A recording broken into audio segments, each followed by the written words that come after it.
Hello दोस्तों, नमस्कार। कैसे हो आप सब? उम्मीद करते हैं कि आप सब बढ़िया होंगे, स्वस्थ होंगे, पढ़ाई भी आप सबकी बढ़िया चल रही होगी। तो साथियों, आप सबका एक बार फिर से स्वागत है एंशिएंट हिस्ट्री की क्लास में, जिसमें घटना चक्र और दृष्टि की क्विक बुक को आधार बनाकर हम एंशिएंट हिस्ट्री कवर कर रहे हैं। ये क्लास सभी one day exams, state PCS, pre exams, UP PET, NDA और अदर एग्ज़ाम्स के लिए बहुत ही महत्वपूर्ण होगी। तो साथियों, आज की क्लास में हम देखेंगे लौकिक साहित्य। लौकिक साहित्य ये रिलीजियस नहीं होते हैं, नॉन रिलीजियस होते हैं, जिसे हम लौकिक साहित्य कहते हैं। इसके अंतर्गत आज हम देखेंगे कि क्या क्या है।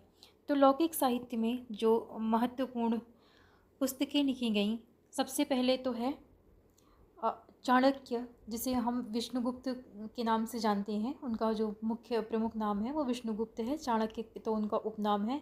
चाणक्य ने एक किताब लिखी है अर्थशास्त्र। तो अर्थशास्त्र जो किताब लिखी है इन्होंने, वो आर्थिक उस पे नहीं है, वो राजनैतिक विषय, उसका जो मेन वो है मोटो वो राजनैतिक है।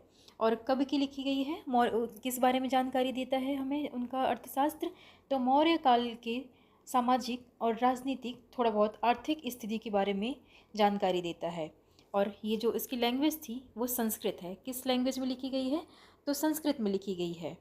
फिर उसकी नेक्स्ट और दूसरी महत्वपूर्ण जो बुक है वो है राजतरंगिणी। राजतरंगिणी कल्हड़ ने लिखी है। राजतरंगिणी की जो भाषा है वो भी संस्कृत में है। और राजतरंगिणी 1148 से 1150 एडी के आसपास जो कश्मीर का इतिहास है उसके बारे में जानकारी देती है। भारत में इतिहास की पहली जो क्रोनोलॉजिकल बुक थी वो राजतरंगिणी थी। कौन सी थी? राजतरंगिणी। फिर एक बुक आती है चचनामा। चचनामा के लेखक का वैसे एग्जैक्ट पता तो नहीं है कि चचनामा के लेखक कौन थे, लेकिन कहीं कहीं देखने को मिलता है अली अहमद। अनुमान लगाया जाता है कि इसके जो लेखक थे वो अली अहमद थे। तो जो चचनामा बुक है, इससे हमें ये जानकारी मिलती है अरबों की सिंध विजय की। किसकी जानकारी मिलती है? अरबों के सिंध विजय की जानकारी मिलती है। और इसकी जो लैंग्वेज थी वो फ़ारसी थी। फिर तो अगली महत्वपूर्ण जो बुक आती है वो आती है अष्टाध्यायी। कौन सी? अष्टाध्यायी। अष्टाध्यायी किसने लिखी थी? तो पाणिनि ने लिखी थी। किसने लिखी थी? पाणिनि ने लिखी थी। अष्टाध्यायी को पाणिनि ने लिखा। और इसका जो विशेष तत्व है वो व्याकरण ग्रंथ है। संस्कृत भाषा में लिखी गई है। मौर्यों से पहले की और मौर्य के समय की ये राजनीतिक व्यवस्था की जानकारी देती है। और किस चीज़ में जानकारी देती है? किस चीज़ के बारे में? महाजनपद के बारे में जानकारी देती है। पाणिनि की जो ये अष्टाध्यायी है, इस पर 2 टीका लिखी गई हैं। एक टीका लिखी है वररुचि कात्यायन ने। किसने लिखी है? वररुचि कात्यायन ने। और दूसरी टीका इस पर लिखी है पतंजलि महाभाष्य ने। किसने लिखी है? पतंजलि महाभाष्य ने। ये पतंजलि महाभाष्य जो हैं, पुष्यमित्र शुंग के समय की जानकारी मिलती है। पुष्यमित्र शुंग के समय के समकालीन थे ये। फिर अगली जो महत्वपूर्ण बुक है वो है गार्गी संहिता। कौन सी? गार्गी संहिता। यहाँ पर सारी बुकें नहीं लिखी गई हैं जो महत्वपूर्ण है, और लेकिन मैं जो एक्स्ट्रा होगा थोड़ा बहुत वो बताती रहूँगी।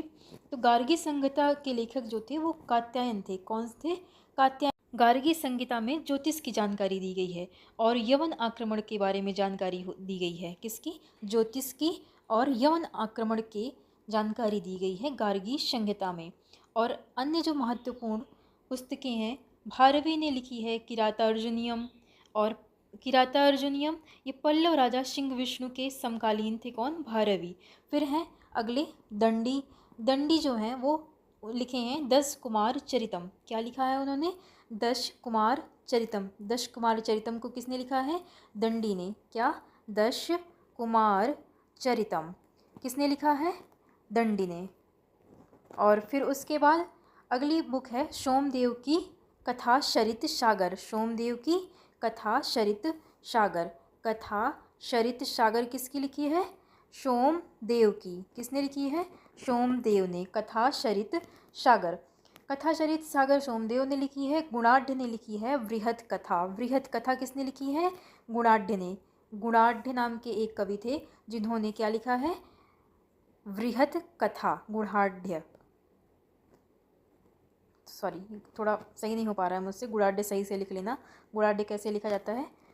वृहत कथा लिखी है उसने। फिर ये जो गुड़ाढ्य थे सातवाहन राजा के समकालीन थे। किसके समकालीन थे? सातवाहन राजा के समकालीन थे। विष्णु शर्मा ने पंचतंत्र लिखी है। किसने पंचतंत्र लिखी है? विष्णु शर्मा ने लिखी है। क्या? पंचतंत्र। पंचतंत्र नाम की एक पुस्तक है, उसको लिखी है विष्णु शर्मा जी ने, पंचतंत्र। और फिर उसके बाद एक आते हैं नारायण भट्ट नाम के कवि। नारायण भट्ट ने क्या लिखा है? हितोपदेश। हितोपदेश किसने लिखी है? नारायण भट्ट ने। फिर आते हैं एक दूसरे महत्वपूर्ण कवि क्षेमेंद्र। कौन? क्षेमेंद्र। तो क्षेमेंद्र ने क्या लिखी है? वृहत कथा मंजरी। वृहत कथा मंजरी किसने लिखी है? तो क्षेमेंद्र जी ने लिखी है। फिर कामंदक। कामंदक ने क्या लिखा है? कामंदकीय नीतिसार। कामंदकीय नीतिसार किसने लिखी है? कामंदक ने लिखी है। कामंदक नाम के एक कवि हैं जिन्होंने लिखी है कामंदकीय नीतिसार। फिर आते हैं भवभूति। कौन? भवभूति। भवभूति ने लिखी है मालती माधव। क्या लिखा है? मालती माधव। मालती और किसकी? माधव नाम का एक कोई राजा रहे होंगे, जो भी रहे होंगे, मुझे एग्जैक्ट जानकारी इसकी नहीं है। उनकी प्रेम कथा के बारे में ये लिखा गया है इसमें, मालती माधव में। और फिर आगे जो आते हैं अगले कवि भवभूति की और एक दो बुक हैं जो महत्वपूर्ण है, एग्जाम्स में पूछी जाती हैं। वो है उत्तर रामचरितम और महावीर चरितम। महावीर चरितम से कंफ्यूज नहीं होना है। महावीर चरितम महावीर के बारे में जानकारी नहीं देता है, ये भगवान राम के बारे में जानकारी है। इसमें भगवान राम के राज्याभिषेक तक की जानकारी है महावीर चरितम। फिर अगले जो महत्वपूर्ण बुक है वो क्या है? भरत मुनि ने लिखी है नाट्य शास्त्र। किसने? भरत मुनि ने। कौन सी बुक लिखी है? नाट्य शास्त्र। नाट्य शास्त्र किसने लिखी है? भरत मुनि ने। फिर मेरुतुंग।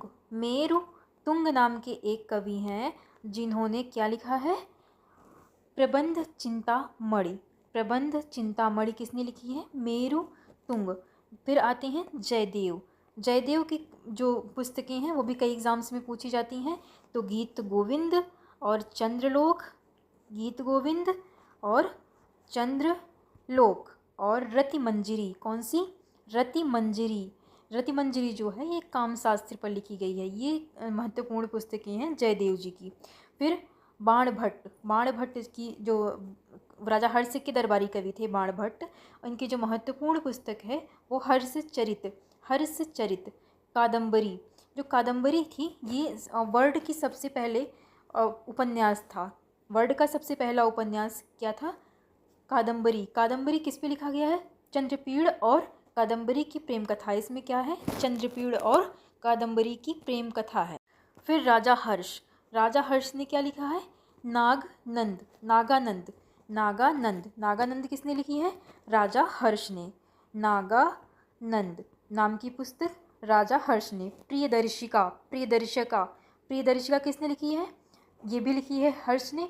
और रत्नावली ये भी हर्ष की पुस्तक है। ये सब पुस्तकें बार बार कई एग्जाम्स में पूछी गई हैं, तो बहुत ही महत्वपूर्ण है, अच्छे से कवर करनी है आपको। फिर है एक विल्हड़। कौन? विल्हड़। विल्हड़ जी की जो कविता है बुक है वो है विक्रमांक देवचरित। कौन सी बुक पूछी जाती है इनकी? विक्रमांक देवचरित और चौर पंचासिका। चौर पंचासिका और विक्रमांक देवचरित। विल्हड़ जो थे विक्रमादित्य के दरबारी कवि थे। इनकी ये दो पुस्तकें जरूर याद रखनी है। फिर है अमर सिंह। अमर सिंह ने क्या लिखी है? अमरकोश। अमरकोश नाम की जो बुक है ये तो भूलनी ही नहीं है, क्योंकि अमर अमर दोनों में आ रहा है तो कोई भूलेगा ही नहीं। अमर सिंह लिखी है इन्होंने। फिर भोज परमार। भोज परमार ने क्या लिखी है? राजा मृगांक।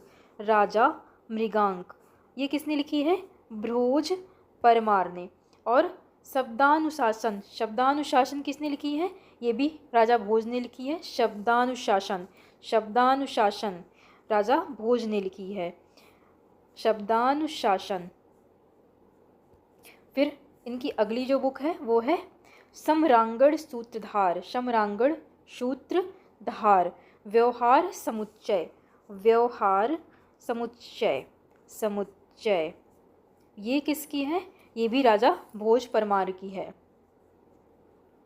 फिर भास्कराचार्य, भास्कराचार्य ने गणित की एक बहुत ही महत्वपूर्ण पुस्तक लिखी है, लीलावती। कौन सी? लीलावती। लीलावती किसने लिखी है? भास्कराचार्य ने। लीलावती ये गणित की बहुत ही महत्वपूर्ण है, बहुत बार कई एग्जाम्स में पूछी गई है। फिर हाल ने एक बुक लिखी है, गाथा सप्तशती। गाथा सप्तशती किस भाषा में है?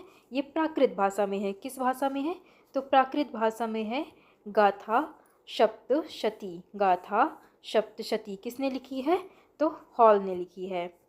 अगली जो बुक है वो है कातंत्र। कातंत्र बुक जो है वो सर्ववर्मन की लिखी गई है। किसकी? सर्ववर्मन। कातंत्र महत्वपूर्ण जो अगली बुक है वो है कातंत्र। किसकी लिखी है? सर्ववर्मन की, सर्ववर्मन।